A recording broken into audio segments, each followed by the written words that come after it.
over 500 outlets producing like food prices in the world, and it's like a presidency that Sí. and then they're all very happy. But yeah, so they go out Telemundo and Univision are some marketing heroes. So here is, here is the Bienvenido.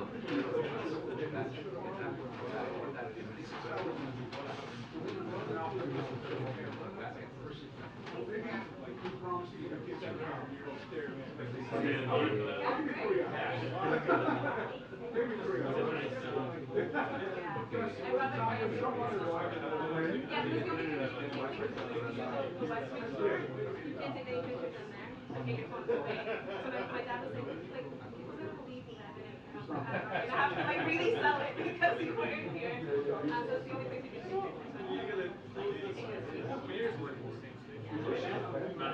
yeah.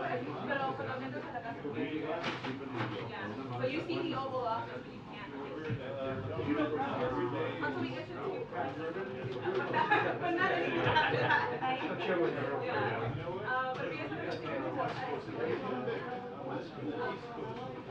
Un placer, gracias. Hasta luego. Bienvenidos, ¿eh? Gracias. Chao, chao. Where were you in LA with the bus?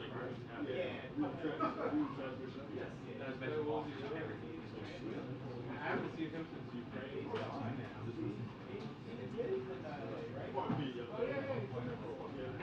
We got to get more box. He's either in Ukraine for a long time, but he also goes to the border.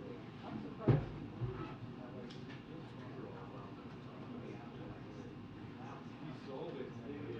Yeah, he sold it. Bought a place over there.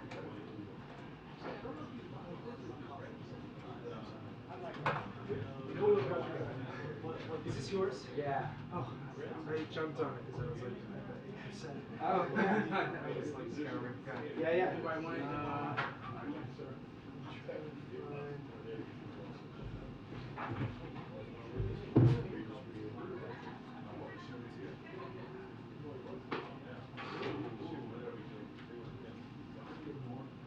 Yeah, I know.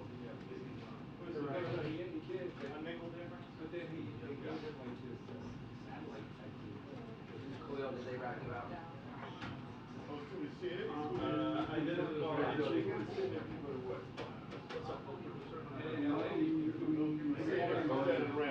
Oh, leaving to be leaving the product?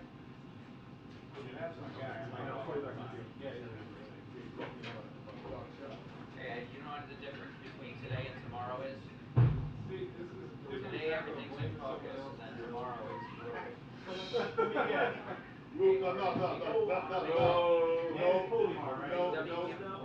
No, they're gonna pull the head on camera doing the briefing. Everybody be standing by now. Pull the head on camera, stand by. Yeah, that's right. Yeah, you can go play tomorrow. Ron, you stand by to get off. I started nothing. I'm leaving. You guys are visible. I'm out of here.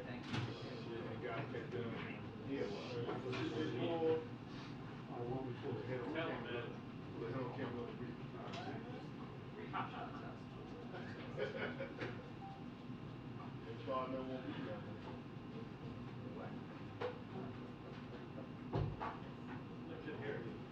Shoot, that's what I'm saying. Wow.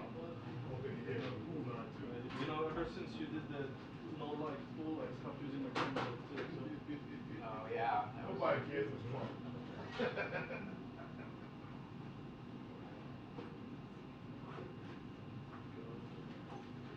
He was like, lights, that's going to cost us. Hey man, I could see it was Trump, I could hear the audio, it was fine. I thought it was good.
The thing that was most surprising to me when I went there was how cheap it was. I always assumed it was like the average place was like.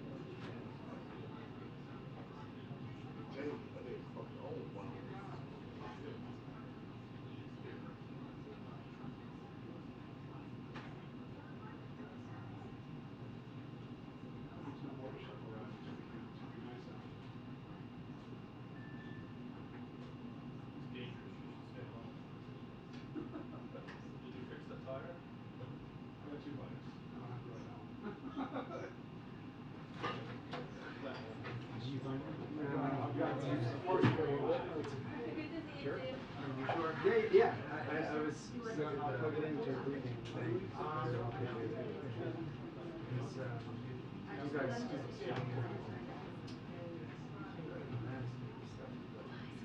they literally.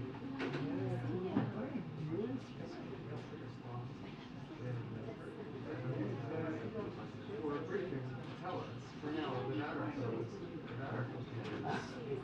You know, then things which is great. But still, yeah. Out of my anyway, so I have no time. Yeah. Totally. I'm out of town for today. It needs a new battery. Like it's like 4,000 notice. Yeah, it's time. No, there's no button. I'm at least past the button. I'm not even dinner with a friend last night. So it's not great. He's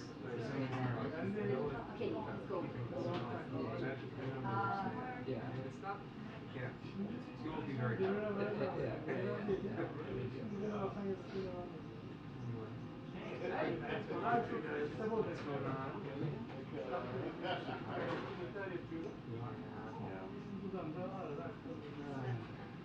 Running on schedule today? 2:30. 3 o'clock? 2:30. Oh, 2:30. Wow. Originally thought it was Through the power of your will. for my power of not knowing that this would happen around here, I made it happen. I spoke it, I thought it into existence. Bye. Matt, don't worry about it, really. You sure? Yeah. Feel free. You've got. I know, but like I've also got time now. You sure? Yeah. I appreciate it. I will look back and just. So we might not have.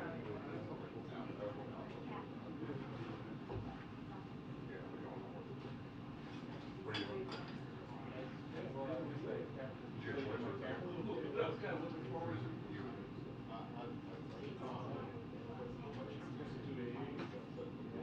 I was like, I hope it sounds better than I think I know. Take the wireless, take the battery, take the wireless. You want that brush? Got that adapter that goes on top of it.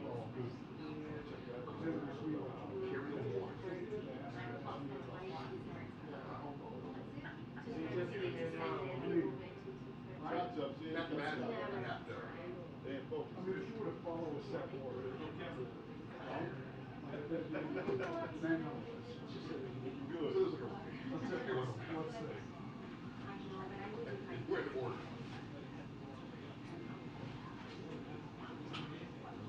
I think you should do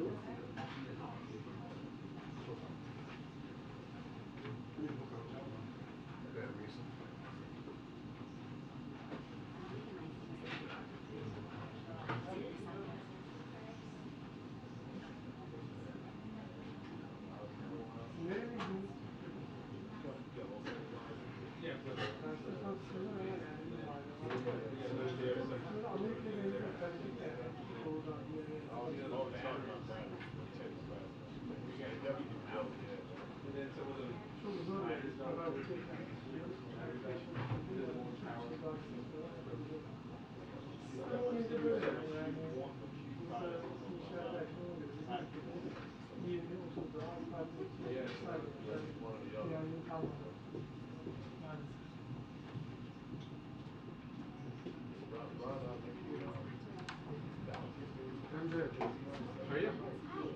Question. Huh? Emily and Robin. I don't know who's, I think it's a combination of Emily and Robin.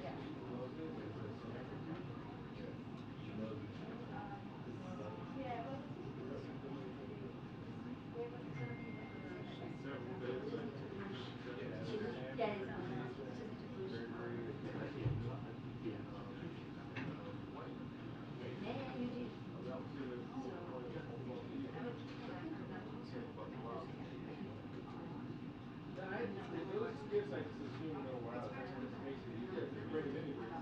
Yeah. What did anybody say before you? Yeah, exactly.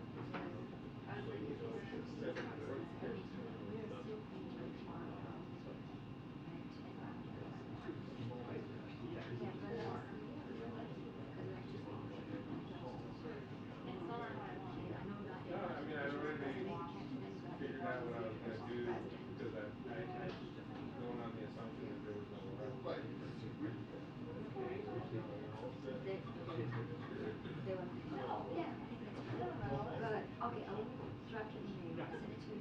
Yeah, because I've done it before. I've done that. Send it to everybody. Yeah?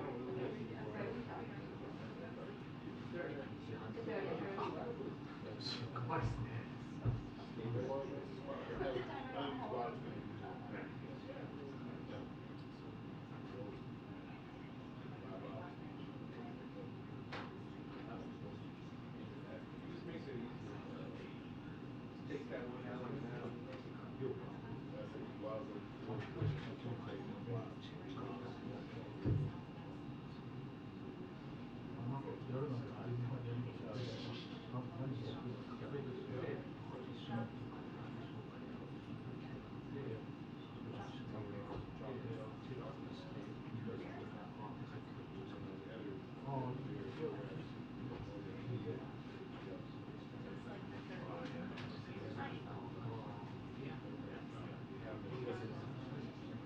I would, but paycheck. I still would. Right.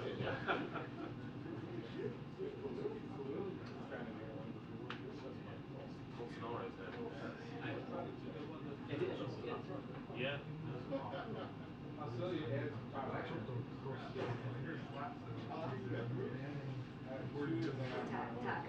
Yeah, I was convinced. They're not very efficient. Yeah? Come on, baby. I'm waiting on you. I come your way if you want. Nope. I got one. All right. You late, man. Hey. I was doing work we hadn't thought about doing. You got here tonight? You want to go to Baltimore? Nah, Craig, he's out there waiting for you guys.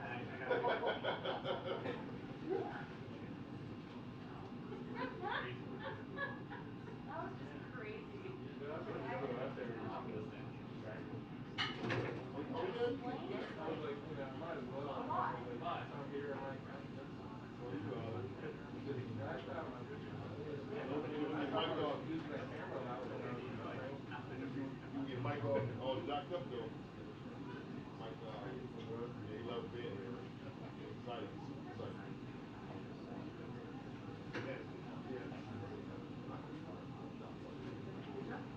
I know he wants to be here.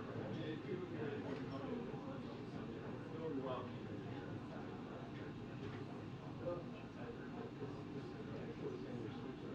Yeah, go to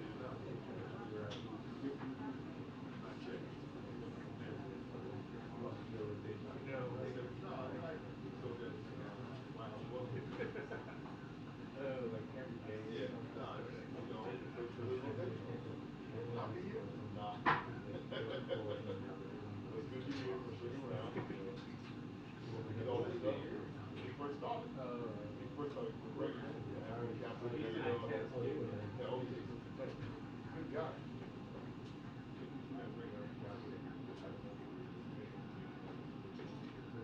I just meant the new kid too. You got where you from?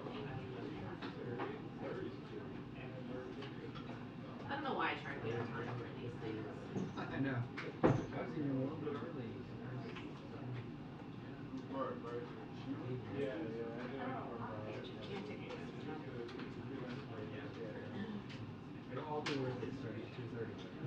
happened to 2:30? We're gonna get a full summary. Oh, okay, yeah.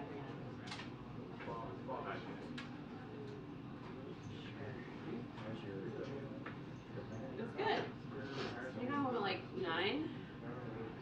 Well, I got to the airport at 9 when I got back. But it was morning. What about you? It was actually good. I made it back in like 3 hours. Nice. That's I was good. worried about rush hour. Yeah. It was all, I mean, it was like, the amount of gridlock that Biden created was significant. I was just hitting other directions. Right. Sure love that. Where's the outlet? So there's one here. Oh. There's two. There's two. There's another one?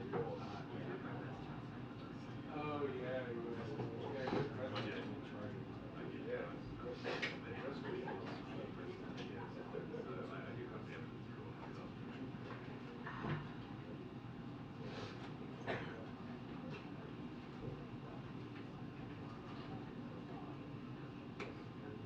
Over the top here. So did they tell you guys?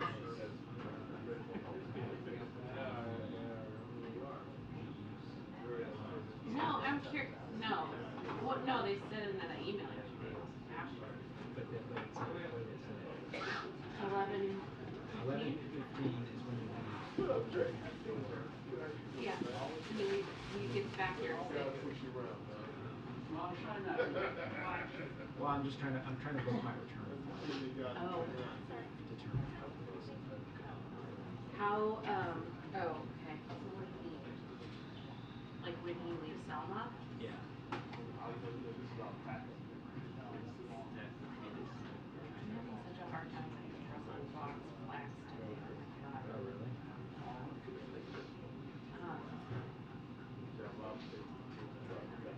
I reached out to him on like LinkedIn yesterday because they don't have any of their contact info on their actual website. And they're like, LinkedIn is not reaching out. Like, I use LinkedIn all the time. It goes directly to someone's personal email. You know? Yeah.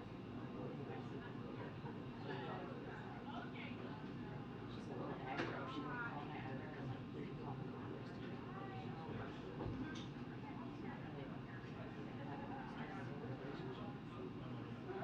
Where is this?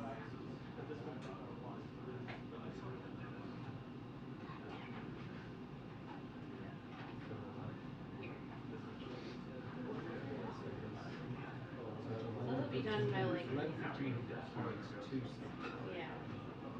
Yeah. So quotas for Marks and Selma at 1:30, which means like 2 to 3. 6:40 is arrival. Yeah. Oh, that's good for you. Back to JDA. Yeah. Well, do you think he's gonna departure en route to Selma? So does that mean They must be far. on Friday, you think? Because I don't know how we would go from. Yeah. Although.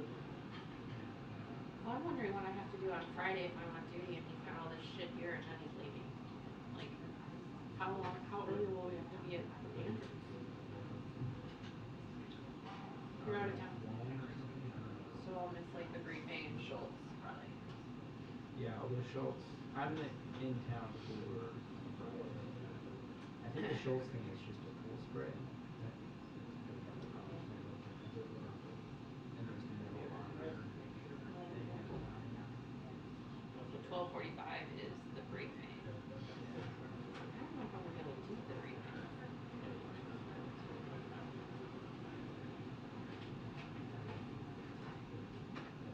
It's kind of stupid that they're not doing a press conference.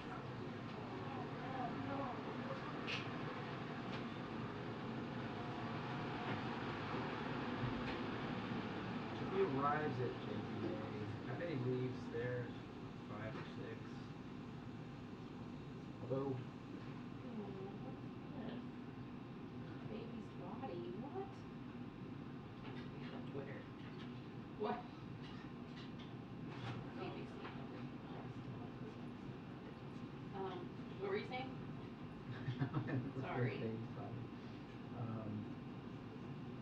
mean, if he arrives at JVA at 6:40, I bet he leaves like 5 or something. Yeah. Yeah. So there's a. Or 4:30. Maybe I can start driving after the speech. There's a. What's your flight back? You gotta catch. I don't know. There's a. The best one is the Birmingham, but it's at 5:55. That's a little dicey. There's a 7:10 that has it. It's not direct. You could probably catch the beginning and then leave. And then have somebody back you up. Just watch. I don't know if they do that. It's probably just Sunday. Yeah. If it was Monday, like. Yeah.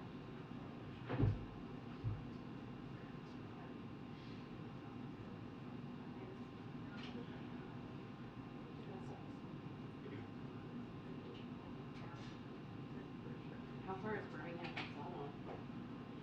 It's like an hour. Oh, wow. Where's he gonna land? Is he gonna land in I think Selma? there's a little airport, but maybe he arrives somewhere else. I don't know. I think Montgomery is like an hour. That's.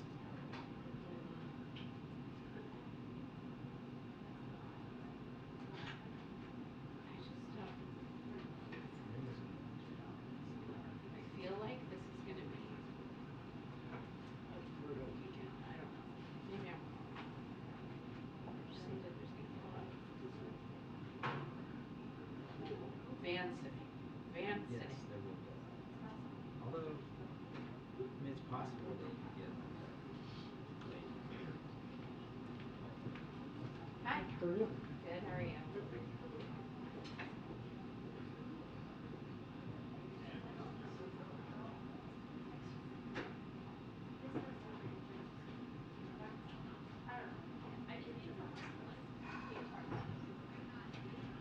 You know, every time I see you, I'm just complaining about this job.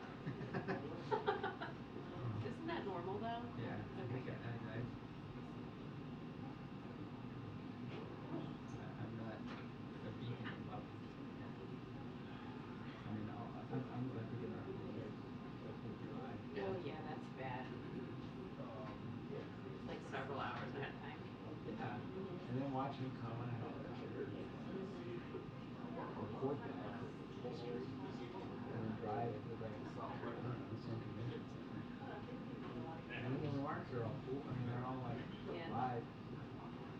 And then we do it in reverse. Like, then we gotta go watch him get on the helicopter, and then we gotta take the van back.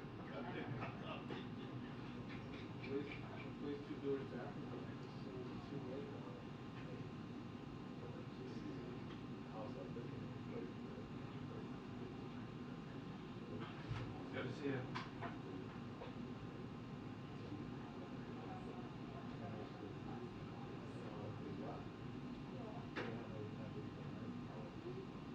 Wow, big.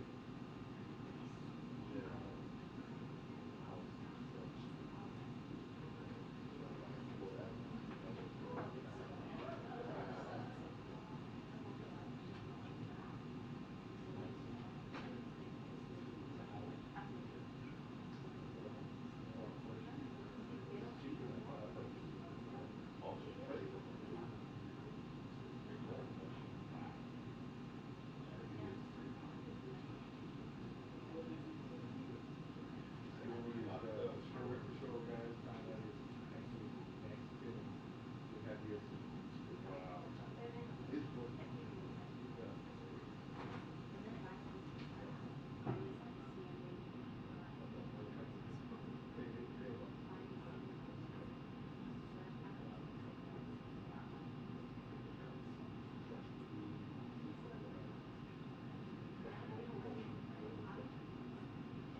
Dutch one had AB.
You and Ragnar go portrait. I didn't watch the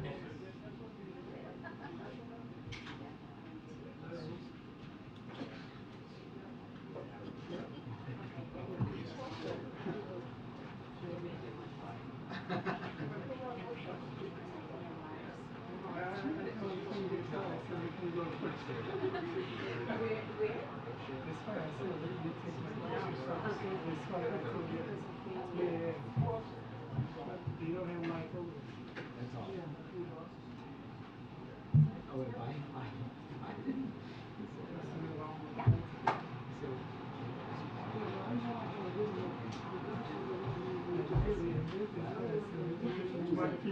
It's such a Biden joke. It's like kind of weird for a guy. There's always questions about why he's run for re-election. Joking about the idea that he wants to leave his administration with his labor secretary.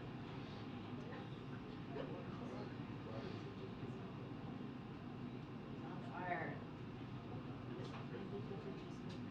Still like trying to process your soliloquy yesterday. Yeah. I I mean, I did check. He did live with his grandparents. I do remember that. Did you know that? yeah. Oh, I Yeah, forgot. his dad left for a while. Although, whenever his mom was still, He had to live with his mom's parents, I think. They had all moved out.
looked up her name because I figured that like no, this is probably babies. Like I mean, it's not like it's a great thing, but like, well, it's he's pulpit. He's mentioned her before because I wasn't sure how to spell it.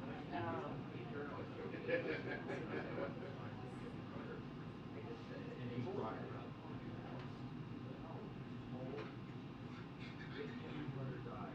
Gray area.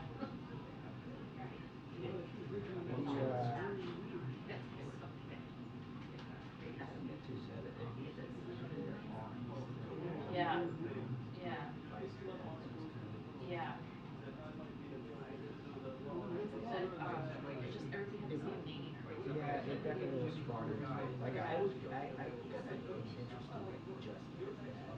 You know? Yeah. Like, it was kind of like there were all these other people that I was. Yeah.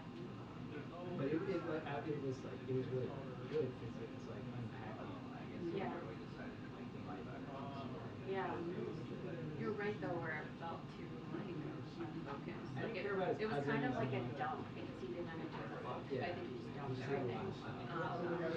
So there was not really a narrative, and it was hard. Like he didn't develop them very much Yeah. for as long as the piece was. Like I was just like, okay, that's somebody junior. Yeah. I was like trying to, but If you just did the dad. And it was the other thing that I found that was hard with that, which is like I don't know that you could do it any different than how he did it, because but it was unclear like how much of his stories were how much about any of it, yeah, like yeah, it seemed like he had kind of a yeah, crazy past. yeah, It was yeah, unclear how much that informed Biden and how much yeah, knowledge. right. You know, like we did this long piece about like what Fred Trump taught Donald. Yeah.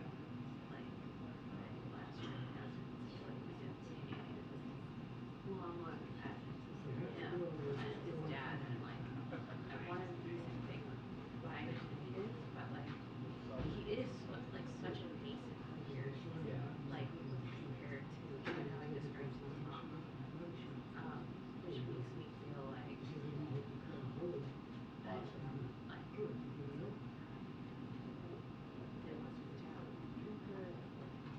I just feel like there's more about his father.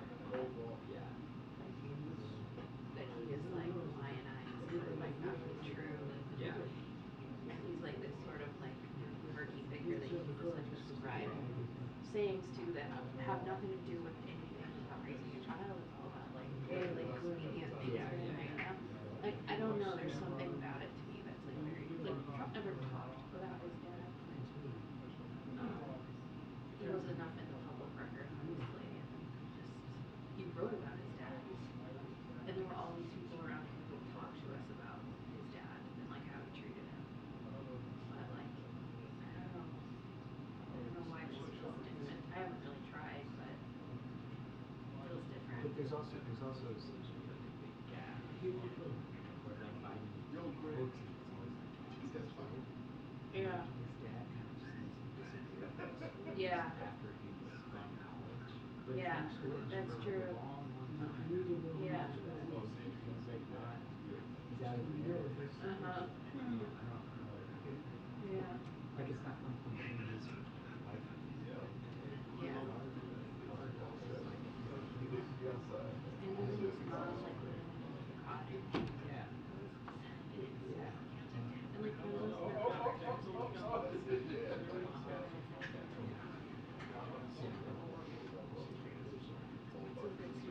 And maybe it's like it's harder to find writing about somebody from the 1800s. Yeah, yeah, I don't know. It's hard to think of him like having because he's been his own fully fledged person for so long. Yeah. Even Trump was like a Gettysburg, like I mean, forever, really. Forever, actually, much longer than that. Yeah. So you just don't get the sense that he was Yeah. connected that way. I don't know. You should talk to him. Well, but yeah, I mean, that's the weird part is like, it's like, Jimmy was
But Yeah. to me, it's And like you, the all you see of your father is sliding doors.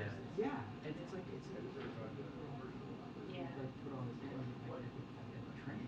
It's like 2 minutes to get these up, so we have to go back. Yeah. I don't know. That's a good point. I just kind of I went to some of it. Maybe Well, St. John is really great. It's almost like just having done it, like no. you know what I saw like you can just feel that whole she like I think she did a lot that one of her friends told me is like she would never travel to Washington, so she was Ashley's was maybe like these Senate wise lunches and that's all she cared about was creating Ashley. Never, you know, there wasn't much material, but there also wasn't much inspiration for Jill. Like she didn't make friends, like she didn't have the luxury of like asking about me, you know? I think she really like, she did a ton like now where it's like earned her hours. Yeah. That's nice.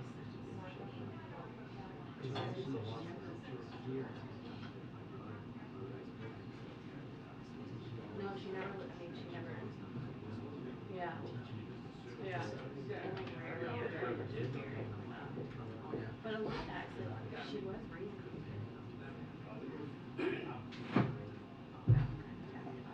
Got married now, and move out of your house. We've got a new girl that looks like you. You know? Like if there's something a bit like out of the box about like here's your new Barbie, you know? Yeah. Which is like she's more than that.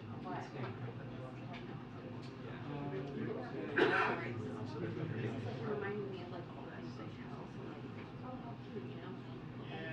They're presented as backwards, or which by the way is like Hey, Lori. I was just making sure that it's together.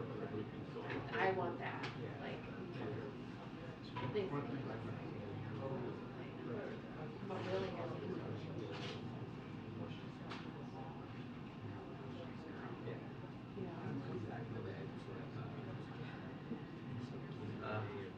yes.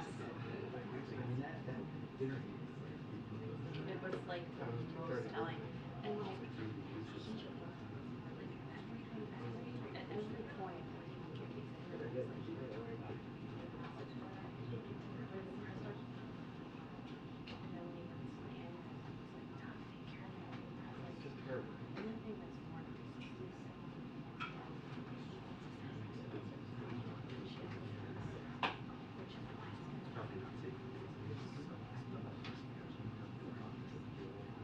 Yeah. Like this is how it's gonna go. Yeah. Yeah. Which is like what everyone says.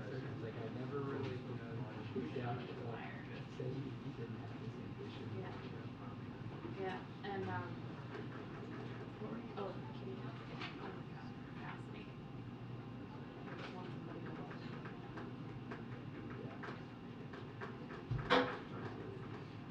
So I got yeah. Yeah, you got it.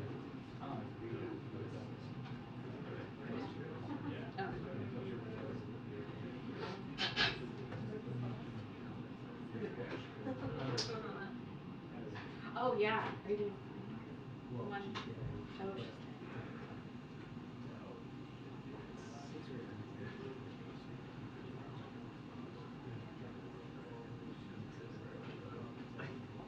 really? Oh, I did not know this. Oops. Who is this woman? She's the Dallas. Oh, wow. That's a great story. Oh my God. It happens in reverse. It's like the Beatles. It's like Fleetwood Mac. I don't, I mean. That is and then, amazing. What year? She got old in her Good, good. They didn't.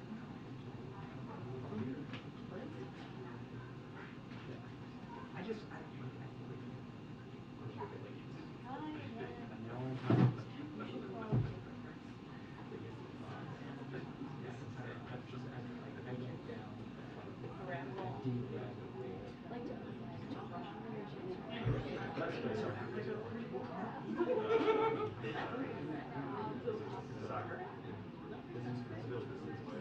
Yeah, I thought he was saying like I thought it was like that she denied dating him though.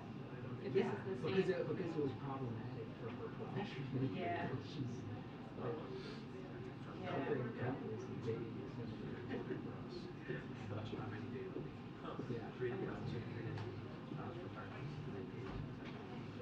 Hey, how are you?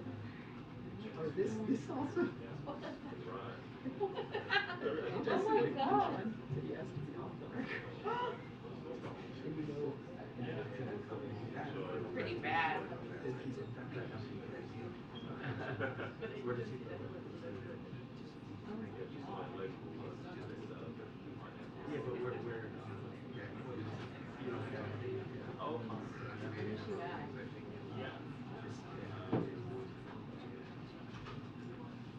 Fancy, great name. Had a Forrest Gump like tendency to pop up.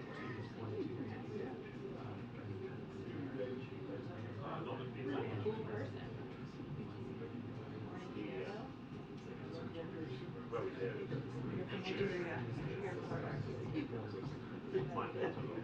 Wait, what? And he's married to the person. Oh. Yeah. They're down. There's only two answers. Yeah. Or I guess they could be saying that, right? Question Jamie Lee to my husband.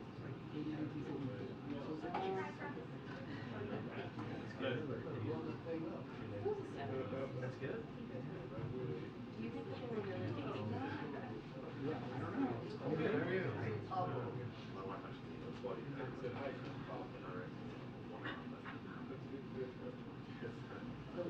I remember the thing about wanting her to meet. Yeah, there's something about the band. Christmas. It's a very good option. It's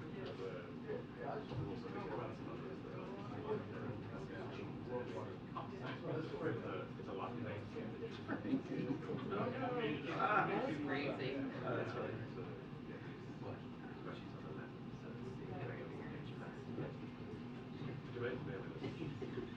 There's so much going on in this one paragraph. You could write a whole thing on the paragraph. Oh, she got married right then.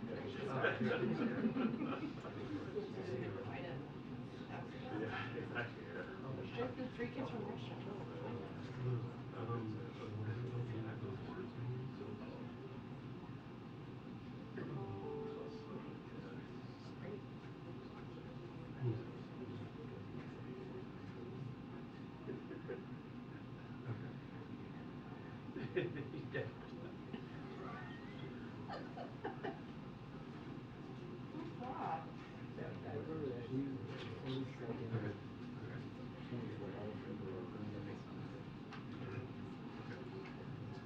No.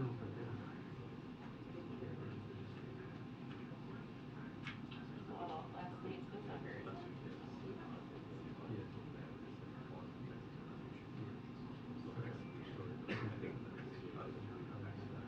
It's so much more interesting than right now. Okay, yeah. 70s, man, missed out.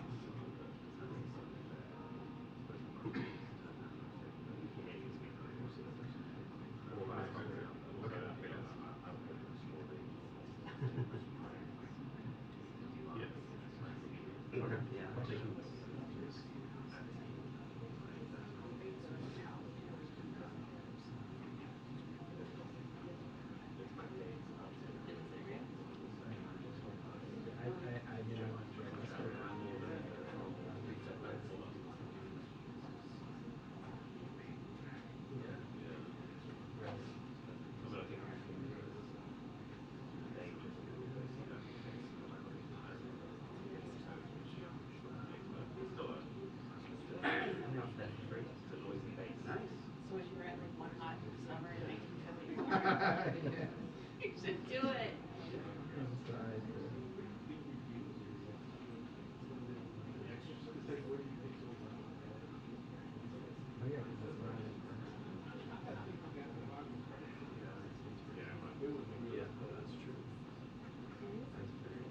I almost got him. That's very popular now.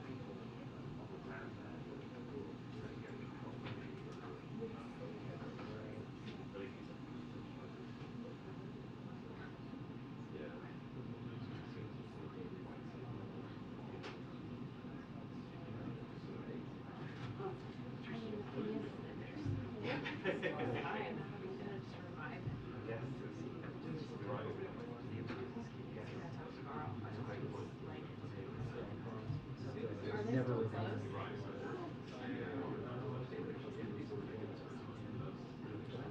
Like anniversary commemorations.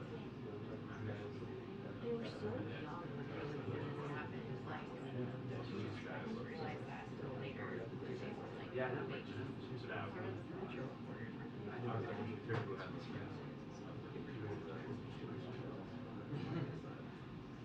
Oh, is that what she Coming to the office. Although they did say I was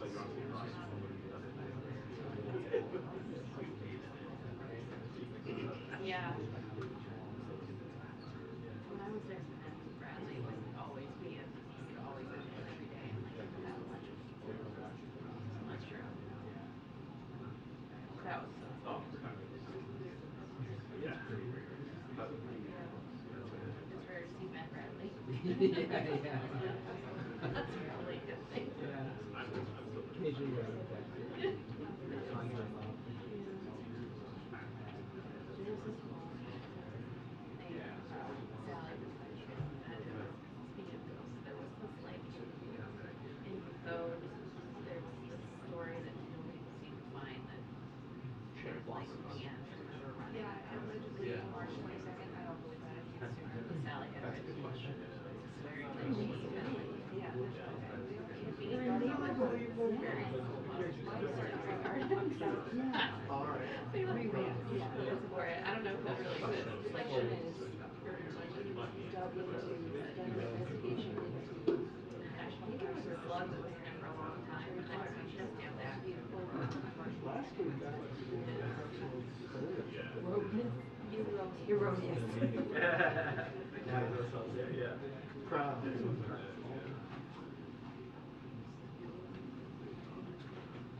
She does the hashtag. Oh my God. She might not have answered the Because I think hashtag. that's cherry blossom.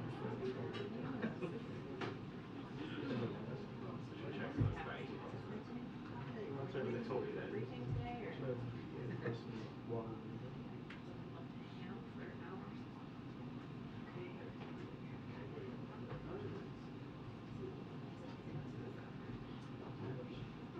I think I'm gonna cover it from this chair.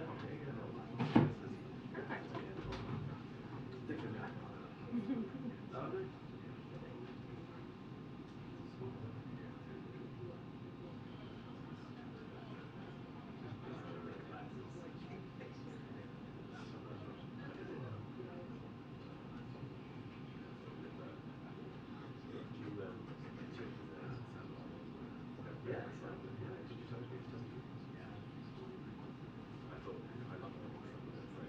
Yeah, because he's got everything else.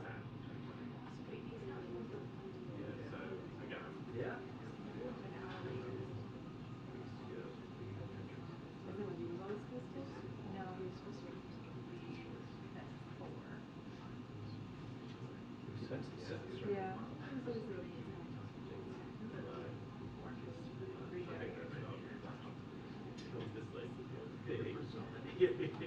so everything's a little pushback because he's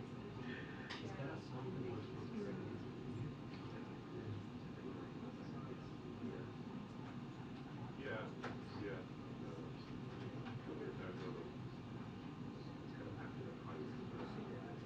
Yeah.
briefing will begin in 2 minutes.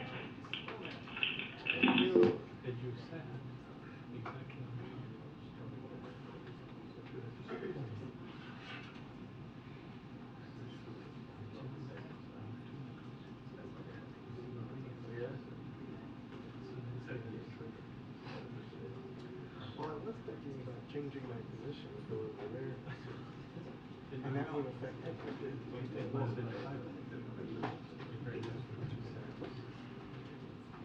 So, attacking your picture, is that what I'm hearing?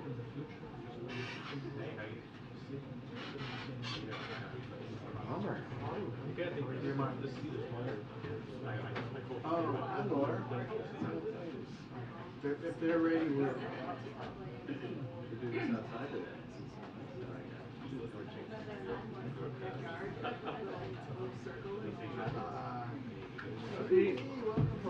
Good to be here. Not just everybody.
She's good, yeah.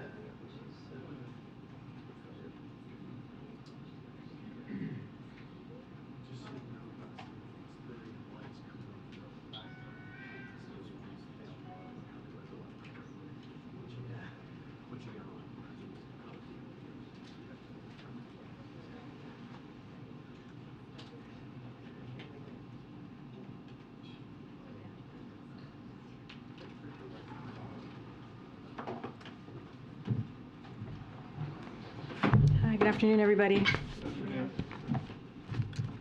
Apologies for the briefing starting late today. I want to start by saying happy Women's History Month, a time when we celebrate the countless women who have fought tirelessly and courageously for equality, justice, and opportunity in our nation. And we reaffirm our commitment to continue advancing rights and opportunities for women and girls in the United States and around the world. The President is honoring this commitment with action. He signed into law historic legislation to advance gender equity over the last year, including to support women in the workplace, such as the Pregnant Workers Family Fairness Act, the Speak Out Act, and the Pump for Nursing Mothers Act as well, and to ensure all people can live free from violence through the strengthening and reauthorization of the Violence Against Women Act. The President is also proud of having the most diverse group of women at the highest levels of government in U.S. history, including the first woman vice president and the first gender equal cabinet. This Women's History Month, we remain committed to continuing this important work in service of advancing the full participation of women, a foundational tenet of our democracy. And I wanted to lift up some really good news that all of you saw this morning, and you also heard from the President as well speak to this, which is the lowering health costs for American people that we heard today. As you know, for far too long, American families have been crushed by drug costs, many times higher than the cost to make them. and what people in other countries are charged for that same prescription. Insulin costs less than $10 to make, but Americans are sometimes forced to pay over $300 for it as well. As the president said this morning, it's flat wrong. That's why the president fought tooth and nail to pass the Inflation Reduction Act, which caps the price of insulin for Americans on Medicare. This was a critical action to lower health care costs for American people, but the president has been clear that the insulin cap should apply to all Americans, and that was something that we saw congressional Republicans blocked at that time. In his State of the Union address, he also called on pharma companies to continue this progress and bring prices down for everyone on their own. Today, Eli Lilly, the largest manufacturer of insulin in the United States, heeded that call and announced that they are lowering their prices, capping what patients pay out of pocket for drug makers' insulin products at $35. This is great news and important progress toward lowering costs for all Americans. Unfortunately, congressional Republicans are are among the few left that believe insulin costs should be sky high. In fact, they are fighting to repeal the Inflation Reduction Act, which would increase healthcare costs for American people and increase the deficit as well. And finally, last night, House Republicans voted to overturn the Department of Labor's rule that investors make their own investment decisions free of government interference. The Senate will vote on the measure today. Republicans talk about their love of free markets, small government, and letting the private sector do its work. The Republican bill is opposite of that. It forces MAGA Republicans' ideology down the throats of private sector and handcuffing investors as well. The bill would bar fiduciaries from considering significant risk like extreme climate threats and poor corporate governance when they make investment decisions. It would give investment professionals less flexibility to make prudent decisions, meaning they won't be free to maximize the retirement savings for millions of Americans. That would jeopardize the retirement and life savings for police officers, firefighters, teachers, and tens of millions of retirees all across the country. This is unacceptable to the president, and that is why he will veto this bill if it does come to his desk. President Biden is focused on protecting workers' hard-earned life savings and pensions, and that is what he's going to continue to do. You've heard him say that many times. And with that, Amr, you want to kick us off? Yeah, thank you. So Chicago had their first round of their mayoral elections yesterday. And it's the latest big American city where frustrations about crime was a central issue of the cycle. Does President Biden, does he feel that this administration and I guess Washington writ large is putting enough attention on dealing with the issue of crime, particularly in areas, big urban areas like Chicago? So let me just first speak to the mayor's race. Look, the president is committed to working with whomever the people in Chicago or the people on the ground, whichever, if it's a city or a state, whomever they choose to represent them. So that is the case and will continue to be the case. And so I'm going to withhold commenting on any specific race, but I know you're asking about crime specifically. Look, the president put forth, as you know, a comprehensive Safer Communities plan, and he put that forth after inheriting a rise of crime. That is something that he has been focused on since the beginning of his administration. Let's not forget, in that plan, he calls for more than 100,000 police officers to go into the community, to work with communities and make sure that communities feel safe, families feel safe, and that's what the president has put forward. And you'll see, when you see his commitment to crime, you'll see that in his budget next week. As you know, we're going to release that March 9th, and it will reflect his commitment as well as we're trying to continue to fight crime, which is the president has been leading at from the beginning of his administration. But what we have seen is that for years, congressional Republicans have been doing the opposite. When you think about the COPS program, which is something that the president put forward, they have wanted to defund that, to take that away. And if you think about that, that leads to defunding the police. Just recently, they called on defunding the FBI. And you think about the border security funding, they want to take that away as well. So the president has been committed. And one more thing I would add, let's not forget the banning assault weapons. That is a key part of this, when we think about crime, we think about gun crime, that we believe will help alleviate the crime that we're seeing, keep families safe, keep communities safe across the country. So the president has walked the talk. The president has been very consistent on making sure that communities feel safe and fighting crime, and he'll continue to do that. Okay, so just one different topic. TikTok isn't safe for federal government workers' devices. Does the president believe it's safe for Americans' children's smartphones? So I'm glad that you asked about that because, look, we have been clear about our concerns about TikTok, apps like TikTok, and certainly our concerns with countries including China as they seek to leverage digital technologies and Americans' data in ways that can present harm and risk to our national security, clearly. There was, to your point about families, there was a piece of data, a CDC data that just found recently that nearly 60% of teen girls felt persistently sad or hopeless in 2021, and 30% seriously considered suicide. So this is something that the president has taken action on. If you look at the using his executive branch authorities, we think about his unity agenda. A couple of things that he was able to do was stop collecting personal data on kids and teenagers online, ban targeted advertising to children, and impose stricter limits on the personal data companies collect on all of us. And so this is what the president calls on for Congress to pass in a bipartisan way, privacy legislation to hold by big tech accountable. And so the president's going to continue to take actions, but we see that in the data, how this has affected young people, especially during this pandemic in the last couple of years. Thanks, Karine. To follow on that, does the president believe TikTok is a threat to national security? Well, we have said that we have concerns. We have concerns about the app.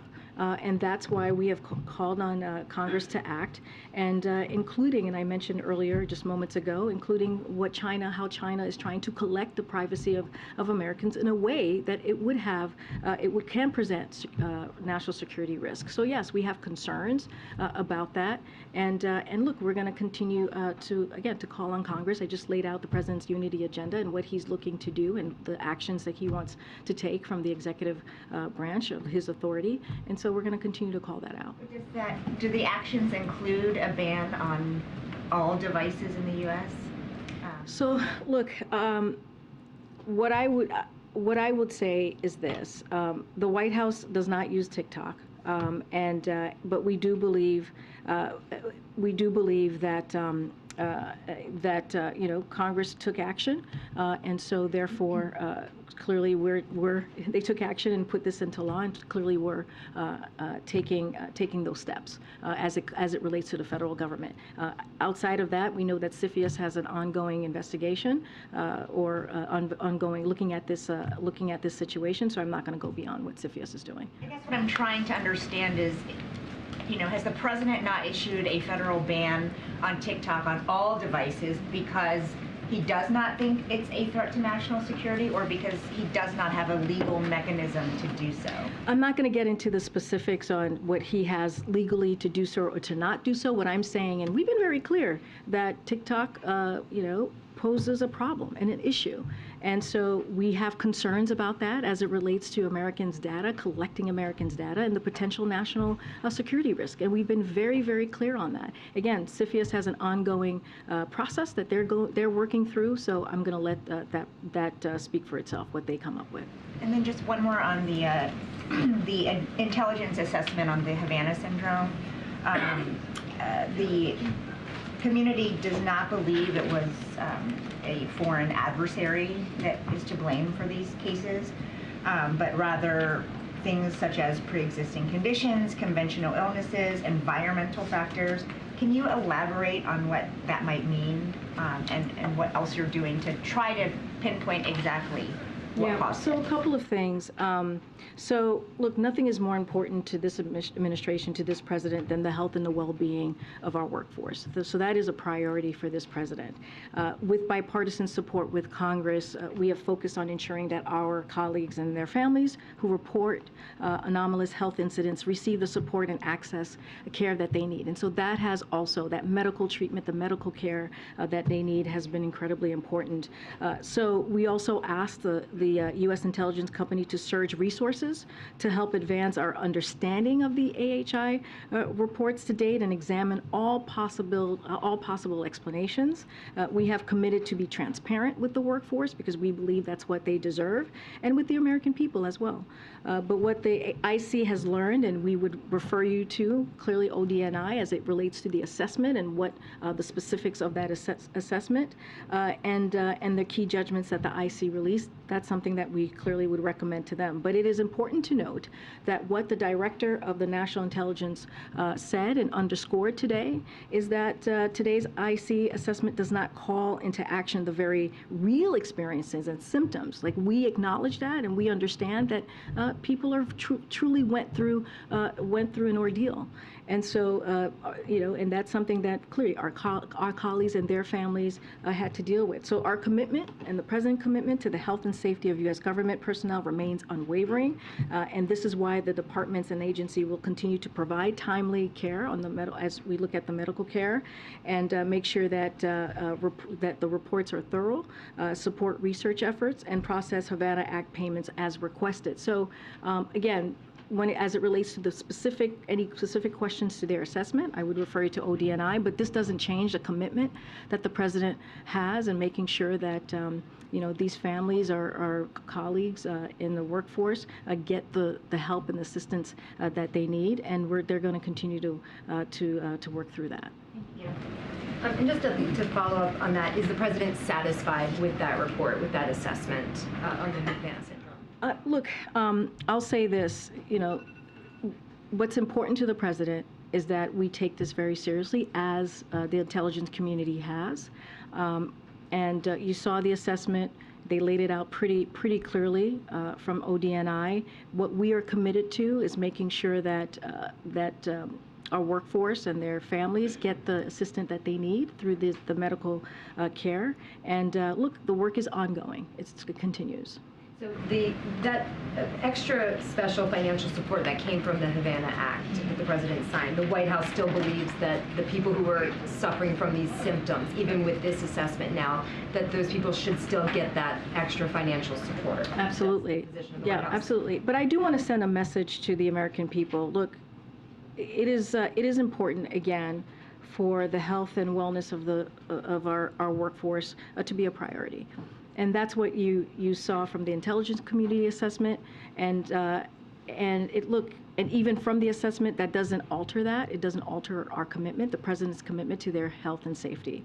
And so that's what I would say. There is a commitment there to make sure that we make sure that there is a safe workforce for folks who are working for the U.S. government and who are clearly employees. If I can, just on one topic that you had brought up, the Eli Lilly news. Did the President make a personal appeal directly to any company executives ahead of this announcement to lower the cost of insulin? So I'll say this. I mean, the President has the biggest bully pulpit, Beyond right? Well, I mean, I think that's pretty important, right? I think when people ask what is the President doing, using the bully pulpit as he did at the State of the Union and calling out or laying out how we can help the American people is critical. It's important here. And we saw that, right? We saw that he spoke to insulin and how costs need to go down. And here we see Eli Lilly taking action. And so, look, this is something that he's going to do. Using the bully pulpit as the President of the United States is an incredibly powerful tool. And the President uses that in a very important way, not just to talk to the American people and lay out his platform, lay out how he's working every day to make sure, in this case, lowering costs for Americans, whether it's healthcare, whether it's energy, and making sure that we continue to deliver. But it's also speaking directly to companies out there like Eli Lilly and saying, hey, you all need to change how you move forward, especially on something like insulin that affects so many families across the country. country. One-on-one conversations. I don't have I don't have any conversations to preview, but I think it is important to really speak to the importance of the bully pulpit and the way that the president uses that in a way that's effective and in a way that communicates what the American people need. Thanks, Corinne. China is going through its party Congress process right now, and they're expected to implement the biggest government reshuffle in a decade over there. What will U.S. engagement with the Chinese look like once this process is over? So the approach that we have to China hasn't changed, right? You've heard us say we seek competition, not conflict. You've heard us say that it needs to be practical. That's the way we approach it, calm and resolute. And that is not going to change. And the president will always do what is required to defend our interests, the American people's interests. Still believes it is important to keep the lines of communication open. As you all know, Secretary Blinken very recently, when he was in Munich, had a meeting, a conversation with Wang Yi, his counterpart in China. And so again, keeping those lines of communications open. So as you mentioned, they're going through the annual parliament to put in place its government representative. We maintain working level lines of communication as they go through this process. And after that's done, as we have said, we are prepared to have high-level engagement with China from the president on down. I don't have anything to preview. I know many of you have asked me about if there's a conversation with the president and President Xi. I don't have anything to read out for you at this time. He is expected to further tighten his grip on China after this process is over. How is the administration viewing that? How is the administration planning to engage with them? Look, I'm not going to get into how the process of their annual parliament. I'm going to let them, that's something political. We don't really respond to that. They're going to go through their process. Once that is over, we're going to continue having an open channel conversation. As I mentioned, Secretary Blinken had a conversation with his counterpart Wang Yi very recently in Munich when they all gathered there for the summit. And so we're going to continue to have those lines of communication. Look, as I said just moments ago, it's going to be resolute, it's going to be practical, and it's going to be calm. And we have been very, very clear. Nothing will change on our approach with handling, with dealing and our relationship with China in this past 2 years. And I have one on another topic. The Ron DeSantis op-ed in the Journal yesterday, where he talked about signing a law that ended Disney's self-governing status in Florida. That essentially provided the company with a favorable tax structure. They were able to get away without paying taxes around the regional infrastructure developments. How does the White House, that has been cracking down on corporate tax evasion, view this move by DeSantis? I mean, is there any line of thinking that perhaps supports what has just happened in Florida with Disney? So I'm going to be very frank with you, Nandita. I have not read the op-ed, and frankly, I don't plan to. Look, the president has been very clear here. He's going to deliver for the American people. I talked about lowering costs. We just talked about Eli Lilly and their great announcement of capping $35 for insulin, which is going to be so important to families across the country. I was just asked about crime and the work that the president has done over the last 2 years to fight crime in communities, something that he inherited when you think about the rise of crime in the last couple of years. And so we're not going to play political games. That's not something that we do here. We're going to continue to stay very focused, laser focused on delivering for the American people, and I'm not going to read that op-ed. Go ahead. Thanks, Corinne. There's a bipartisan rail safety bill that was introduced or proposed today, and the Senate Majority Leader Chuck Schumer endorsed the broad outlines of the proposal. It's the White House seen it, it's the White House supported in the wake of the East Palestine disaster. We're glad to see bipartisan support. This is something that Secretary Pete has been calling for, and this is clearly to bring forth several rail safety measures, which is incredibly important. The bill would increase the maximum fines for safety violations. It would strengthen rules governing trains carrying hazardous materials. It will accelerate the timeline for phasing in safer tank cars and establish a permanent requirement for two-person train cars. So this is a good first step, and we welcome it. We encourage Republicans and Democrats to continue to work together to advance these common sense rail safety measures, and it's an important first step, and we welcome it. Is there anything just on the executive branch side that you guys are considering or weighing in terms of assistance to East Palestine? So as far you're talking about more economic assistance. Look, You've heard from Secretary Buttigieg, you've heard from the EPA administrator speak to how we're going to hold Norfolk, Suffolk accountable here to make sure that they pay for the mess that they created on the ground in the community of East Palestine. This is something that we are incredibly focused on and serious about. You've even heard the EPA administrator say that if they don't, they will have to pay this 3 times over. And so, look, we're going to keep them accountable, and that's going to be our focus. And then just one final one. The president nominated Eric Garcetti roughly 600 days ago to be ambassador to India. He's supposed to have a committee approval process next week. Vote, I think, is still kind of up in the air. Does the administration believe that he will be confirmed, and do you feel like this is a make or break moment for a long process? As you know, Phil, Eric Garcetti was voted out in a bipartisan way out of committee, and so clearly he has had bipartisan support, which is very important in this process. And we encourage and look forward to the Senate, moving forward with his nomination on the floor. Okay. It's great. I just wanted to circle back to crime. As soon as next week, Congress could end up overturning a new sentencing law in D.C. that reduces penalties for some violent crimes, among other measures. Is the president prepared to issue a veto if that vote passes and it crosses his desk? So I know we've been asked this question before.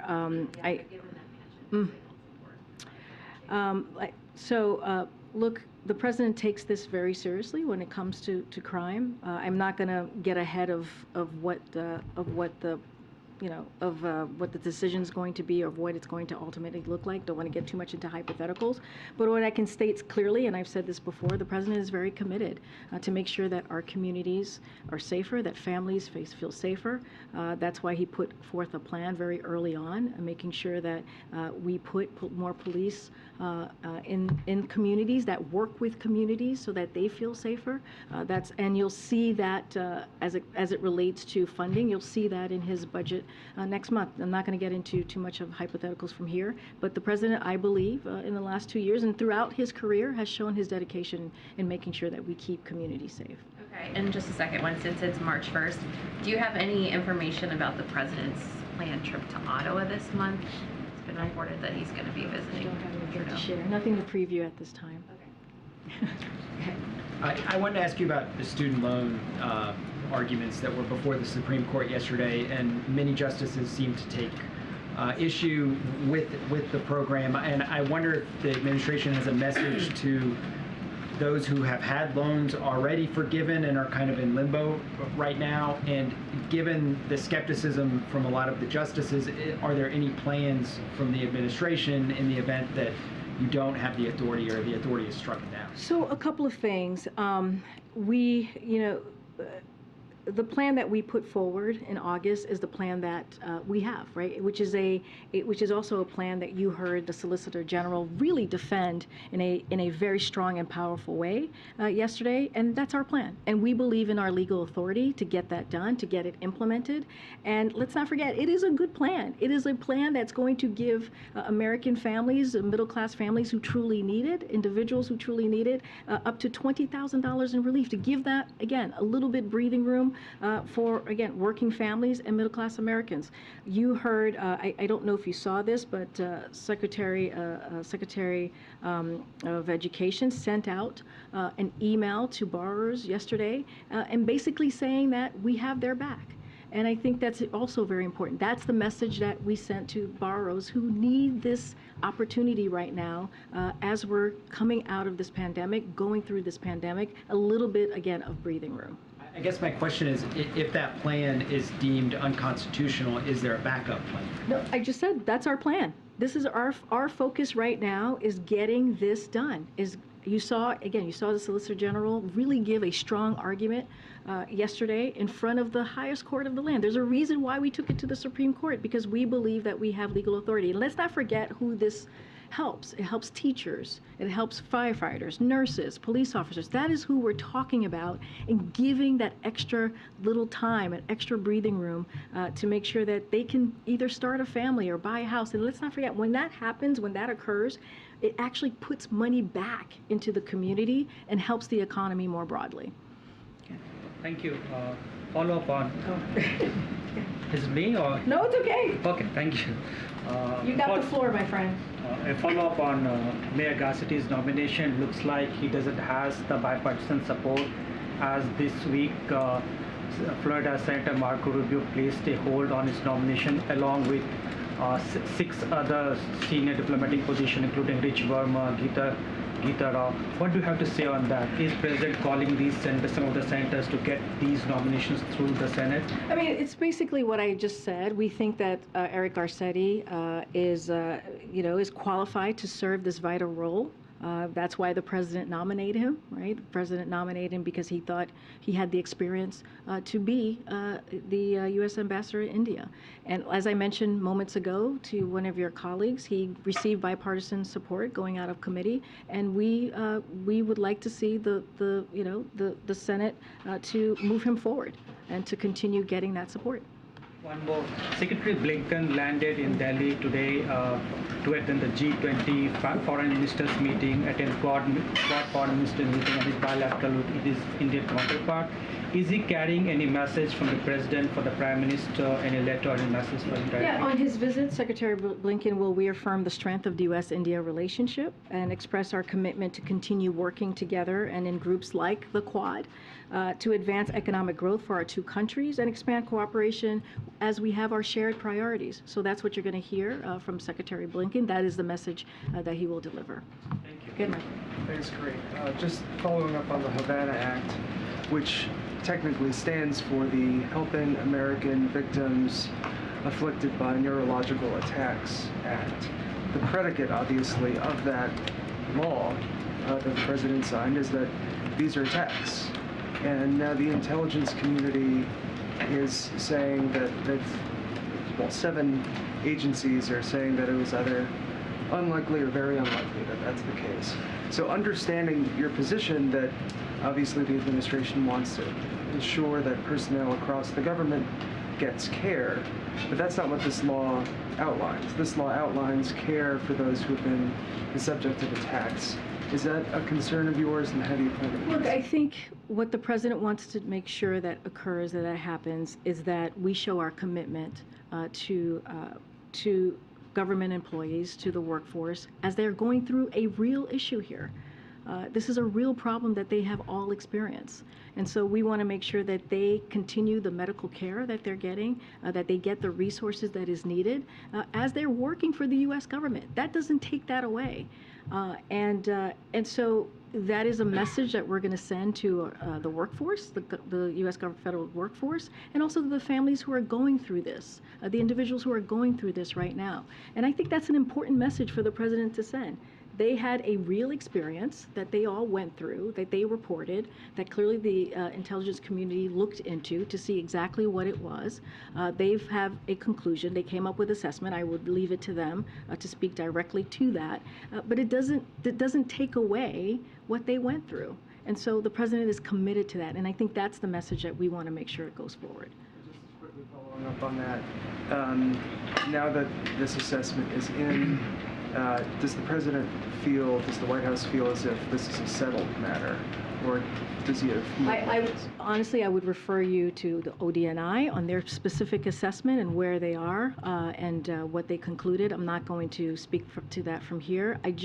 What I want to reiterate again is that we want to make sure that the workforce, our federal workforce, understand that their health and safety is indeed our priority. Good, Jen. Yeah, on the Federal Reserve search, the search for the vice chair, can you say, is the president looking for a more dovish counterbalance to Jay Powell, which is what some progressives would prefer, or is that not a factor in this search? Look, this is a priority.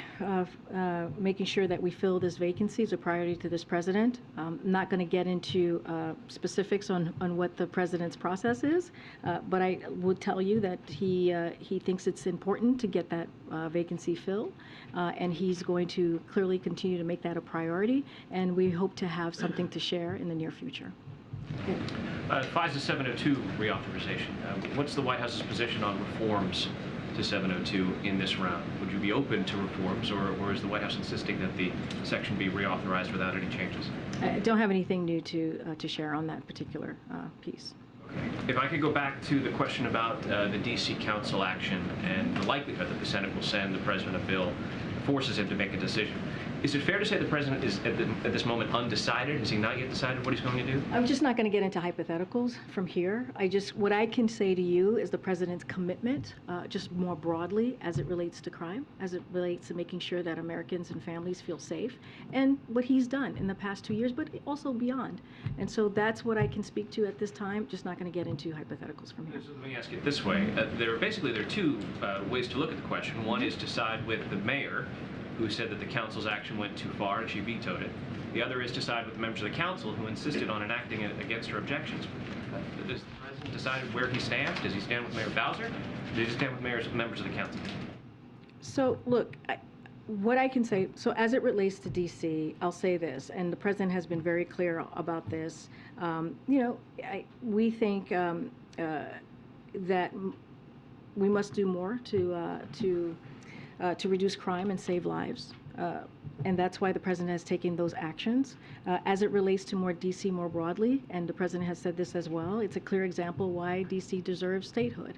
Right? And that's something that the President has called for since the campaign. But again, I'm not going to get into particulars, into hypotheticals. The Safer America plan was something that the President has put forward to lay out how he sees making communities safer, how he sees dealing with an increase of crime. That happened, that he inherited, that happened before he walked into office. So I'll just leave it there and won't speak further to any hypotheticals. I'll go to the back, and then I'll come back down. Yeah, thanks, Green. So I want to ask you about the Labor Secretary pick. Julie Su, while she was a Labor Secretary of California, during COVID, the state lost between $20 billion and $32 billion in unemployment insurance to fraudsters. Meanwhile, 5 million people had benefits delayed and 1 million people had them wrongfully canceled. Is the President concerned that this will impact her getting confirmed? So a couple of things, because we got to put this all in context of what was happening at the time. It was a historic crush of unemployment claims at the onset of the pandemic. That's what we were seeing. The design of the initial pandemic unemployment systems in years of national investments in UI modernization led to challenges, right, including fraud attacks, as you were just stating, across the nation in red and blue states alike. That was happening across the country during the very early stages of the pandemic. But under her leadership, under Julie's leadership, California took important steps to process a number of claims. We're talking about 1 in 5, which is in the entire nation. That's what California was dealing with, to ensure that working people who were out of work, and this was not their fault, could continue to pay their rent, could continue to put food on the table, continue to keep the lights on. So look, she believes in safety nets and need to be strengthened.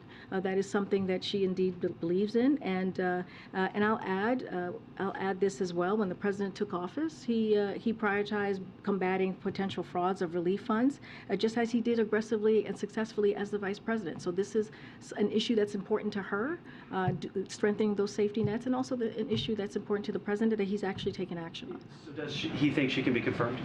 Oh, absolutely, yes. She thinks that the Senate should confirm her, and she is the right person for the job and has the experience to do the job. And let's not forget, she has spent the last 2 years working hand in hand, with Secretary Walsh. You talked about TikTok earlier. I'm just curious now, why did the administration then wait so long to ban TikTok in all federal employees? 29 states have already done it, and the President, his first month in office, canceled an investigation by the Commerce Department into TikTok. So why did they wait so long? So I'm not going to speak to any investigation. Look, the process is happening now. That's what we're seeing. What I can say is that the President has been very clear about his concerns with apps like TikTok, and I just laid out the CDC reporting and how it's affecting our children, and the importance of making sure that we deal with this in a real way, which is why he put forth his unity agenda and laying out ways that we can deal with an issue that is affecting the emotional growth and also of our children. And so, look, the unity agenda kind of lays out how the President wants to move forward. I'm not going to go beyond that. Yeah. Follows on the ESG labor rule. You had framed, the White House has framed this as kind of MAGA Republicans imposing their views on the free market. The fact that 2 Democratic senators say they're going to vote for this bill, does that undermine that argument? No, not at all, because this is something that Republicans have pushed forward. This is their agenda, which is kind of in line in how they want to move forward with a very extreme ideology, the MAGA Republican ideology. And what they're doing again is they're really pushing down the throats of private sector. That's what we're seeing. This is what this piece of legislation is. And a timeline question, any timeline on when the president would issue this veto if we assume this bill passes today? I mean, it depends on the mechanism of the Senate and what ultimately happens and the voting dynamics. I can't speak to that here on the timeline. Thank you, Kareem. Why is President Biden afraid of China? The president is not afraid of China. Well, Did you see the president last week when we went to Ukraine, went to Kyiv? This is not a president that's afraid of anything. It was a historic trip that many of you said was brave. So clearly, this is a president that's not afraid to go to a war zone. He's not afraid to go there when there's no military presence on the ground. So there's nothing that this president fears. China flew a spy craft over the U.S. The president didn't really do anything to China. And according to the FBI director, China may have created something that has killed more than 1.1 million people in this country. And President Biden is not punishing them. So you're giving me two things here. So let's take them in parts. As we talk about the China surveillance balloon, the president did take that down, and he did it in a way that as it was on its path, we collected information from it, we protected our national security information on the ground, and we did it in a way that was smart, effective, and also protected the American people. That's what the president's always going to put forth, is the safety of the American people. So that's what the president did with that particular issue. Look, as it relates to, you're talking about the COVID origins, we've been very clear. We've been very clear that we need the data and we need to figure out how to get to the bottom of the COVID origins. And that's something that the president has said since the beginning of this administration. So that none of that has changed. But with his campaign, it was all about shutting down the virus and how hard it is for families with an empty chair at the kitchen table because of COVID. If we now know, according to the FBI director, who is most likely responsible for all those empty chairs at all those kitchen tables, why not do more to try to hold them accountable? So I'm going to flip that on its head for a second. It was because of this president that took action. By the way, the last administration did not have a comprehensive plan to actually, no. Responding to COVID, but where did COVID come from? If we know, Peter, you can't tell, first of all, you can't tell me how to answer the question. I'm going to answer it for you, right? So just give me a second. So because he took those actions, he actually helped to save lives. Because he took action to make sure that people got shots in arms and put a comprehensive plan in front of the American people and put in the work, we actually were able to get to a place where COVID is not gone, but we now are in a place, we're in a different place in the pandemic, and that's because of the president. And that's because of his leadership. So let's be very real about what the president has done over the last 2 years to take on COVID, to make sure that the economy is growing again, to make sure that we're really working for the American people. So that's number one. I want to be very, very clear on that. Now, to your question about COVID origins, as we know, we have seen many different conclusions, right, from the intelligence community. Some of them have made some conclusion on one side, some of them have made conclusions on the other side, some of them say they don't have enough information. So I want to be also very careful there as well. And it was because of this president, very early on, the first several months of his administration, he went to the intelligence community and said, we need to figure out how to get to the bottom of this. We need to figure out how this all occurred, because who knows, we have to try and prevent any future pandemic. So that is the work that this president did. And it included clearly the Department of Energy that has national labs. And so now they're continuing to double down and try to get to the bottom of this. Our relationship with China has not changed. It is very different, very clear, very different than how we've seen it in the last administration. All right, I'm going to continue. Go ahead, Peter, and I'll come to that. Just a separate thought on China, if I can quickly. The administration's constantly described the relationship between the U.S. and China as one of strategic competition, a point that the president made himself a couple of weeks ago when he spoke about this issue. The Congressman Mike Gallagher, who is the Republican chair of the House Select Committee on China yesterday, referred to this relationship as an existential struggle. Does the White House agree with that characterization, and is the White House understating the threat from China right now? So under this president, we are more prepared to outcompete China, protect our national security, and advance a free and open Indo-Pacific than ever before. That's under this president. And that's because of the work that he's done in the last 2 years, and also the experience. This is an experienced president, as you know. He spent more than 30 years in the Senate. He spent 8 years as vice president. And so he understands how to deal with foreign policy relationships, foreign leaders. And so that's how we see our relationship with China moving forward. Many of our efforts we have been pursuing are bipartisan. They're underscoring the alignment at home on the key issues, and we will continue to work with Democrats and Republicans because the way we have moved forward is indeed in a bipartisan way. Let me follow up on a separate question that was asked by one of my colleagues in the room about the student loans and the wait for the decision from the Supreme Court as it relates to this. I know that you said earlier that there is no other plan. The plan right now is the one that's being presented before the Supreme Court, and you feel strongly in your case. Obviously, those who have loans that they would owe in case this is rejected don't have that same ability. They have to have a backup plan in case. I know that 2 months would pass before they would have to pay those loans again in case the Supreme Court rejects this here. But what do you say to those Americans who have tens of thousands of dollars that they might be responsible for 2 months after the court makes its decision if they choose to reject it? Yeah. How should they be preparing right now for that, and what would you do to protect them? And I'll just add that yesterday, right in front of the Supreme Court, you saw many of those Americans speaking out loud and clear and saying how important the president's plan is to them because they're being crushed. But what's right? What should be the plan? Because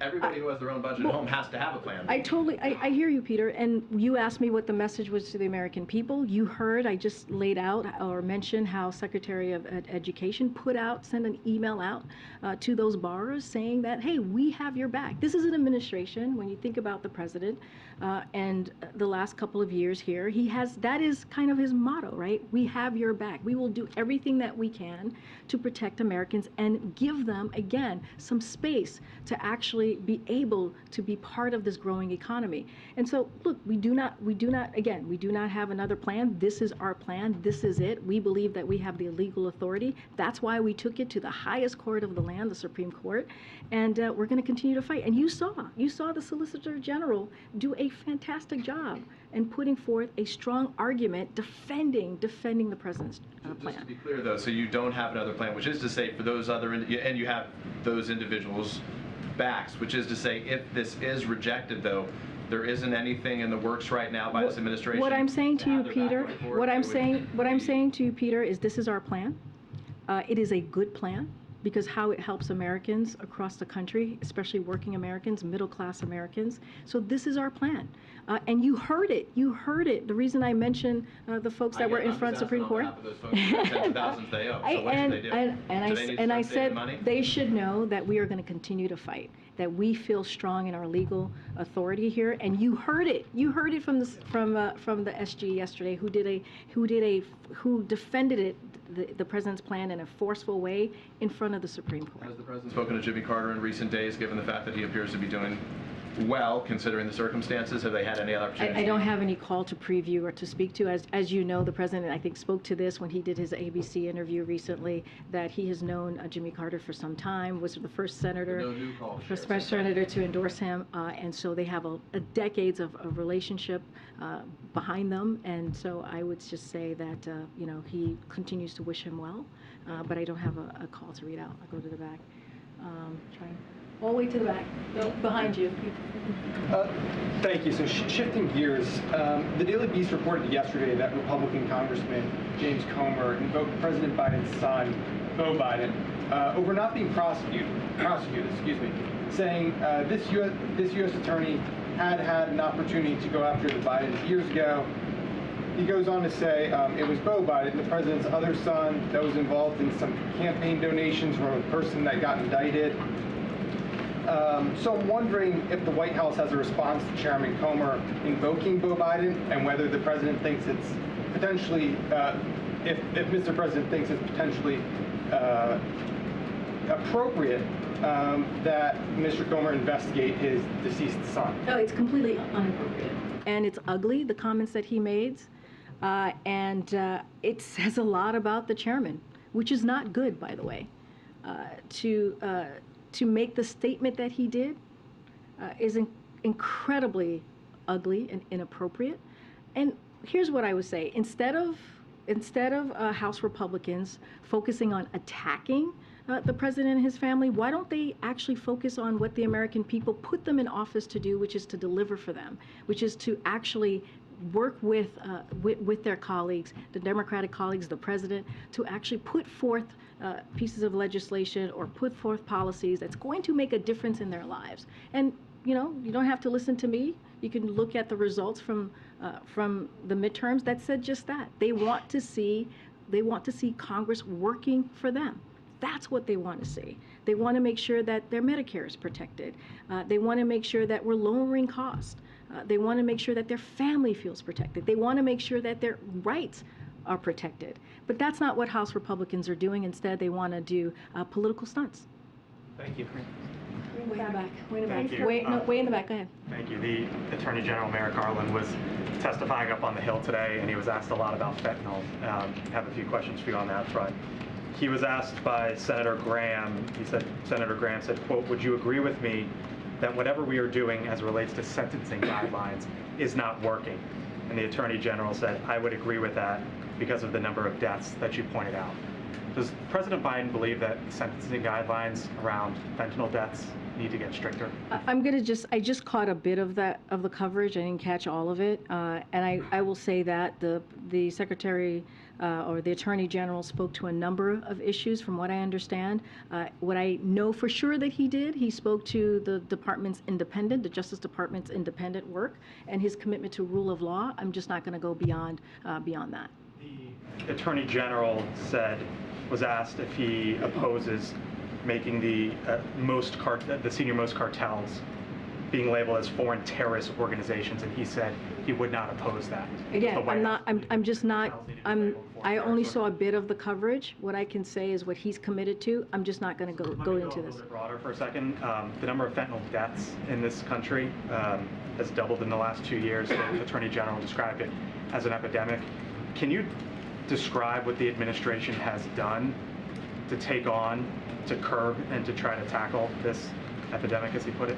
So this administration, when you think about fentanyl and you think about the work that this president has done, it has been very much focused on making sure that we keep our families safe, making sure that we keep our community safe, and getting fentanyl off the street.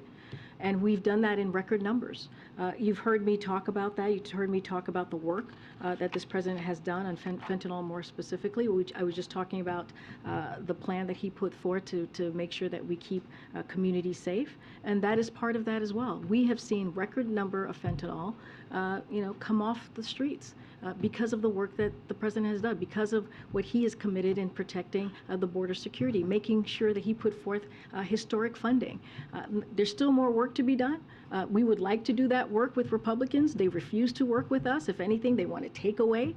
That border security funding. They want to defund the FBI. But the president is using the tools that are in front of him right now on the executive level to make sure that he does everything that he can without the help of many Republicans in Congress to make sure that we keep community safe, and that's what he's going to continue to do. Go ahead, way in the back, Owen. Okay, thank you, Corinne. Two questions for you, please. Thank you. Number one, just recently in California, a very tragic story. Catholic Bishop David O'Connell, Auxiliary Bishop of Los Angeles. He served the area for 45 years, ministering to migrants, the poor, victims of gang violence, known as the Peacemaker, and he was gunned down in his home, murdered, just a few weeks ago. I know the White House is aware of it, but do you have a statement or at least something you want to tell the faithful there in Los Angeles? Absolutely, and I appreciate the question. We do have something that we want to share, which is the President and the First Lady joined Archbishop Gomez, the Archdiocese of Los Angeles, and the entire Catholic community in the mourning of Bishop David O'Connell.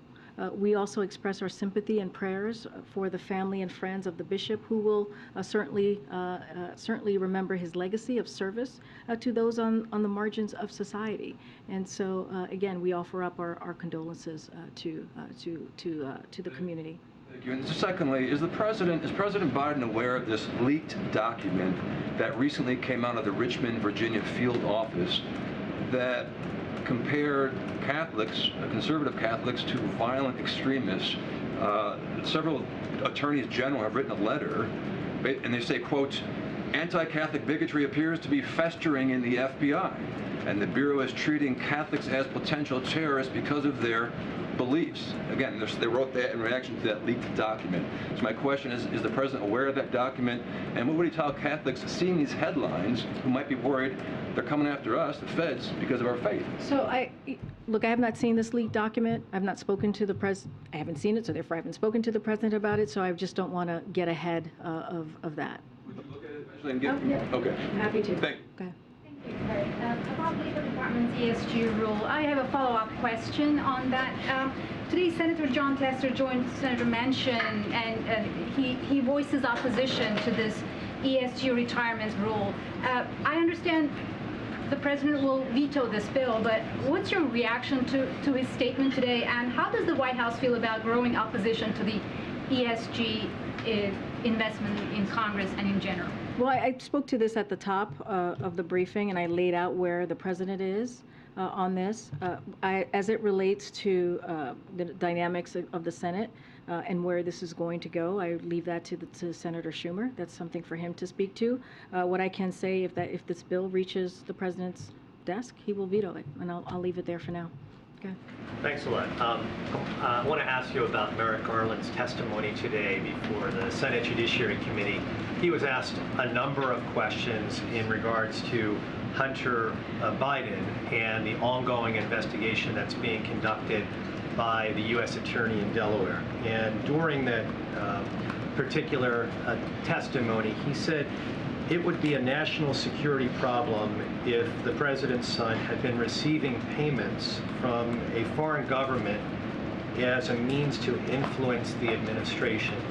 Do you agree with that statement from the Chief Law Enforcement Officer of the U.S.? We're going to continue to be prudent from here and not speak to any investigation that is currently underway by the Department of Justice. And when it comes to Hunter Biden, I would refer you to his personal representative. He is a private citizen, so I will leave it there. And we're going to continue to be consistent from here. Let me ask you another question on a separate matter, entirely a foreign policy matter. 2 Iranian warships are going to dock in port in Brazil on Sunday. As you well know, the President of Brazil was just here, meeting with President Biden. President Biden lauded the shared values of both countries. Do you have any issue with Iranian warships docking in port in Brazil? And so we've been very clear when we've been asked these types of questions of meetings or any engagement. We just won't speak to that from here.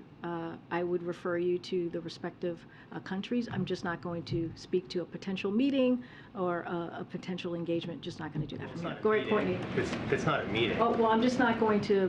Clearly, there's some sort of engagement happening. I'm just not going to speak to that from here. Go ahead, Courtney. Thank you. I wanted to ask you about the cases before a judge in federal court in Texas about abortion medication. We're expecting that judge to rule any day now, and the decision could either temporarily, permanently, depending on how the legal process goes, ban access to mifepristone in certain places. What's your message to patients that are worried about this? I know that you've so far spoken out on how you disagree with this court challenge, but what should doctors know? What should patients know when this could happen at any day, especially given that this judge has been relatively hostile to this administration? Look, I mean, I spoke to this very recently. We don't know what the court is going to do, as you just stated. Ultimately, it's for the court to decide, so we're always very careful. The decision would be unprecedented, as you know, and devastating to women's health, and we may find ourselves in uncharted territory.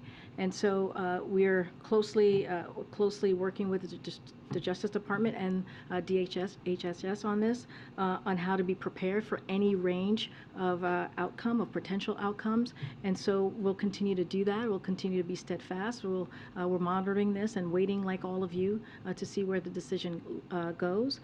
But again, we're not taking this lightly. We're taking this very seriously. This is going to be, depending on where this goes, this could be unprecedented and uncharted territory, and we're going to continue to do our work internally to see how we would respond. I also wanted to ask you about education for